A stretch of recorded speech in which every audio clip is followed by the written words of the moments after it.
This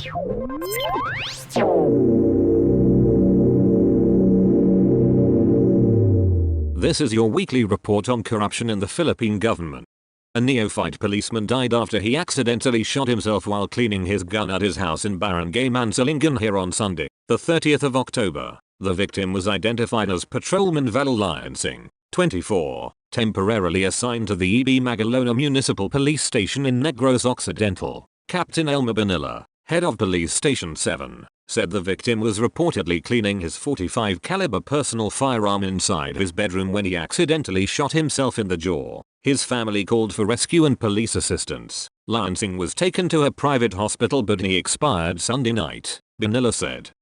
The Sandigan Bayan has sentenced a former mayor of Panglao, Bohol, with up to 40 years of imprisonment for 4 counts of graft in connection with the hiring of defeated candidates during the appointment ban in 2013. In a 49-page decision promulgated on the 26th of October, the anti-graft court found Leonila Paredes Montero guilty beyond reasonable doubt for 4 counts of violation of Section 3E of the Anti-Graft and Corrupt Practices Act. For each count, Montero is sentenced to suffer a minimum imprisonment of 6 years and 1 month and a maximum of up to 10 years. She is also perpetually disqualified from holding public office. The court ordered Montero to return 1.3 million pesos to the Panglao municipality, representing the salaries paid during the 1-year appointment ban, with 6% legal interest reckoned from the finality of the decision. After a thorough review of the evidence on record, the court finds that the prosecution proved beyond reasonable doubt the guilt of Montero for 4 counts of violation of Section 3E of RA No. 3019. It said, there is sufficient evidence showing that Montero acted with evident bad faith and manifest partiality to give unwarranted benefits to Hormichulas, Reyes, Penales, and Feudalan. It later added, the cases stemmed from the hiring of 4 candidates in the 20th of May 13 national and local elections as employees on a job order basis with a monthly salary of 25,000 pesos each. Montero had argued that the hiring of losing candidates on a job order basis is not covered by the prohibition and that the hiring of losing candidates on a job order basis is not prohibited under DILG Opinion number 0699. The court, however, disagreed. The evidence shows that in hiring Hormichulas, Reyes, Feudalan, and Penales as job order personnel, Montero had the furtive design and evil intent to circumvent the constitutional and statutory provisions prohibiting losing candidates from being appointed to the government within a year after elections, it said.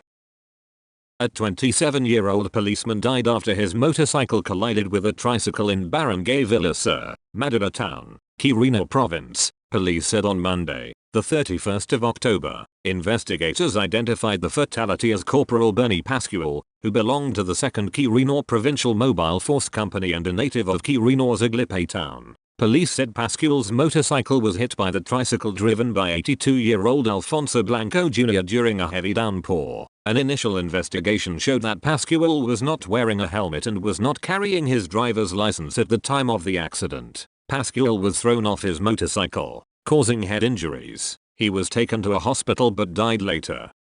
A policeman was found dead with a gunshot wound in his temple inside the barracks of Camp Separino Genovia in Barangay Bahay in the southern town of Sibonga, Cebu on Wednesday afternoon, November 2, 2022. He was identified as Patrolman Ejado Pilari Silva, a 32-year-old native of Tanjay, Negros Oriental, who was assigned at the Regional Mobile Force Battalion Central Visayas. Patrolman Rafaelito Alquizalas Mahane walked in on Silva's lifeless body still clutching his 9mm pistol at 4:50 p.m. Mahane said he earlier saw the victim dry firing, or the practice of simulating the discharge of a firearm without any live ammunition. Members of the scene of the crime operation recovered the victim's firearm loaded with 13 bullets and an empty shell. Major Eugene Feudalan, Sibonga Police Station Chief, described the victim as a good man and hardworking. According to Feudalan, Silva was seen going in and out of the barracks and appeared to be beside himself. Attorney Risty Sabay, officer in charge of the National Police Commission Central Visayas, said the Philippine National Police should not ignore the mental health of its personnel. I think this is a high time that the organization also look into the mental state of all the police officers and in the process hopefully we can establish a national mental health program for the PNP, he said. That's all for this week. I'll see you next week with more stories of corruption and foolishness within the Philippine government.